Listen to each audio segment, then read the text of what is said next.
What if I told you that one of the world's most successful toy companies was once just months away from disaster?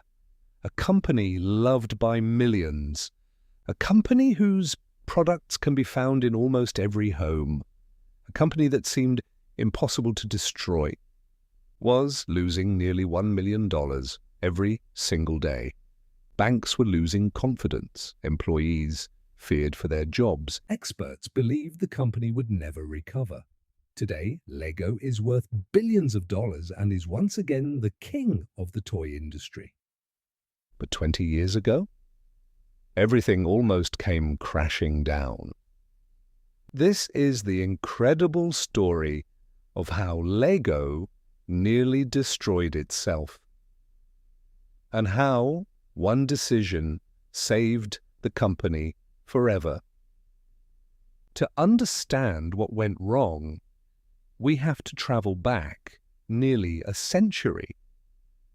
The year was 1932. The world was in the middle of the Great Depression. In a small Danish town called Billund, a carpenter named Ole Kirk Christiansen had almost nothing left. Construction work had disappeared. Money was running out. His workshop was nearly empty. Most people would have given up. Instead, Ole decided to build toys. He believed that even during difficult times, children deserved something to smile about. His motto became simple: "Only the best is good enough." Those words would eventually become the foundation of one of the world's greatest brands. A few years later, Ole gave his small company a new name: Lego. It came from the Danish words leggod, meaning play well. At first, every toy was made from wood. Trucks, animals, pool toys, simple creations built with incredible attention to detail. Then something unexpected happened. After the Second World War, a completely new material started appearing across Europe: plastic. Most toy companies believed plastic looked cheap. Ole saw something different. He believed it could change the future. In 1949, Lego introduced its very first plastic building bricks. Sales were slow. Many parents preferred wooden toys. But Ole refused to give up. Then in 1958, Lego patented a revolutionary brick design. Tiny tubes underneath each brick allowed every piece to lock together perfectly.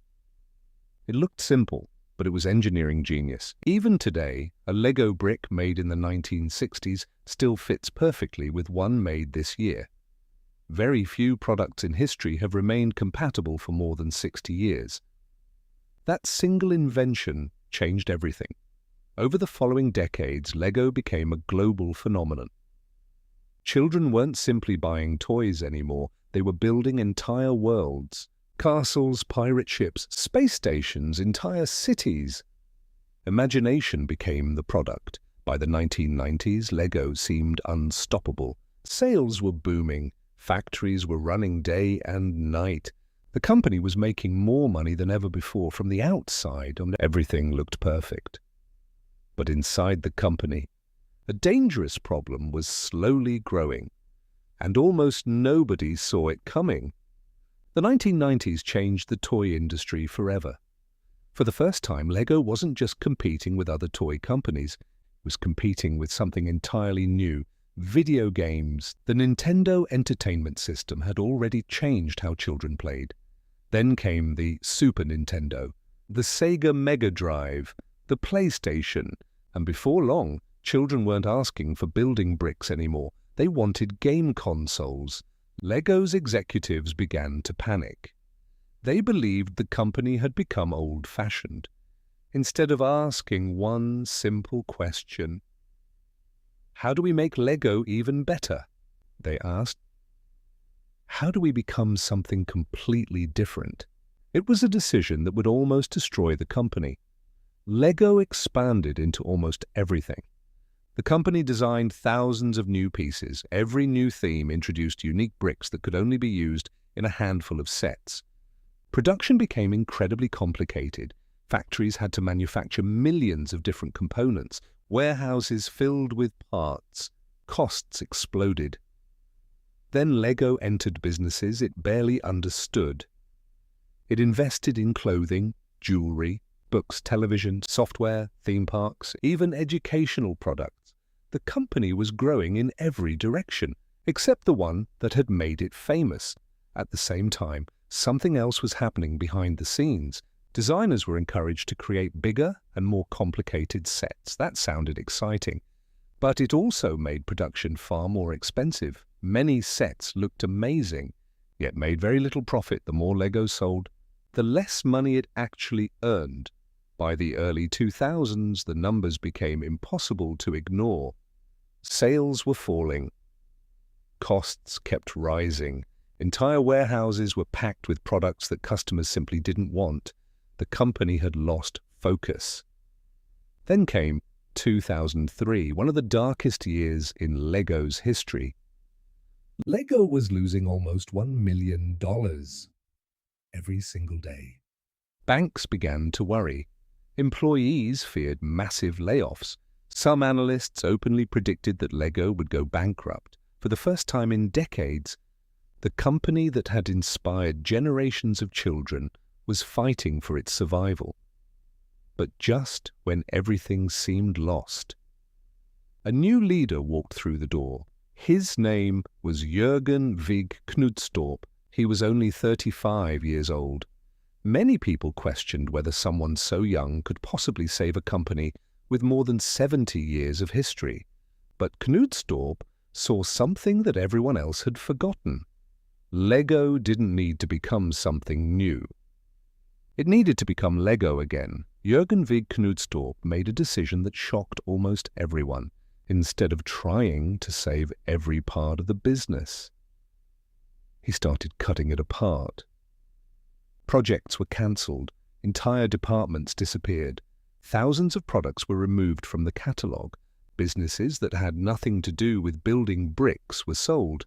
It was painful, but every decision had one goal: bring Lego back to what it did better than anyone else: build. Then he asked a question that had almost been forgotten. What do our customers actually want? For years, Lego had been making decisions inside meeting rooms. Now, it started listening to the people who loved the brand the most, its fans. Adult Lego builders from around the world shared ideas, designs, and feedback. Instead of ignoring them, Lego invited them into the creative process. That decision would change the company forever. Lego also realized something else.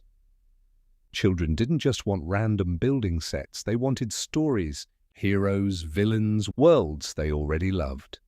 So Lego made one of the smartest business decisions in its history. It partnered with famous movie franchises. Star Wars became a massive success. Soon after came Harry Potter, Batman, Indiana Jones, Marvel. Each new partnership introduced millions of new fans to Lego. But Lego wasn't simply copying movies. It was giving children the chance to build those worlds themselves. Then came another surprise. In 2014, many people thought a movie based on plastic bricks would be a disaster. Instead, the Lego Movie became a worldwide hit. It earned hundreds of millions of dollars and reminded everyone why the brand was so special. Its message was simple: creativity, imagination, building without limits. Exactly what Lego had always stood for. By now, sales were climbing again. Factories were running at full capacity. The company that had once been losing almost $1 million every day was growing faster than ever before. But the biggest lesson wasn't about toys, it was about business. Lego had almost destroyed itself by chasing every new trend. It believed success meant doing more. In reality, success came from doing less, but doing it exceptionally well. Sometimes the fastest way to grow is to stop trying to be everything for everyone. Today, Lego is one of the most valuable toy companies on Earth. Its products are sold in more than 130 countries. Every year, the company produces tens of billions of Lego bricks. That's enough for hundreds of bricks for every person on the planet. And thanks to the design patented in 1958, almost every brick ever made still fits perfectly with every new set sold today. It's one of the greatest examples of product consistency in business history. But Lego didn't just survive, it reinvented itself. The company embraced digital experiences without abandoning physical play.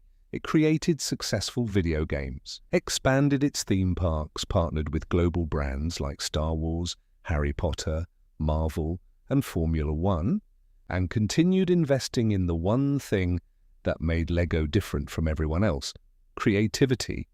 Looking back, it's incredible how close the company came to disappearing. If Lego had continued chasing every trend, if it had ignored its customers, or if it had refused to make painful decisions, the company might not exist today. Instead, it became one of the greatest business comebacks ever. The lesson goes far beyond toys. Many companies believe they have to constantly reinvent themselves to stay relevant. But Lego proved something different. Innovation doesn't always mean becoming something new. Sometimes it means rediscovering what made you successful in the first place. The companies that survive for generations aren't the ones that chase every opportunity. They're the ones that know exactly who they are and never lose sight of it. From a small carpenter's workshop in Denmark to a company worth billions, Lego's story isn't just about plastic bricks. It's about resilience, leadership, and the courage to admit when you've lost your way. Because in business, the biggest threat is rarely your competition. The biggest threat is forgetting why people loved you in the first place. If you enjoyed this story, make sure to subscribe for more videos about the world's biggest companies, billion-dollar decisions, and the business stories that changed history. Thanks for watching, and we'll see you in the next one.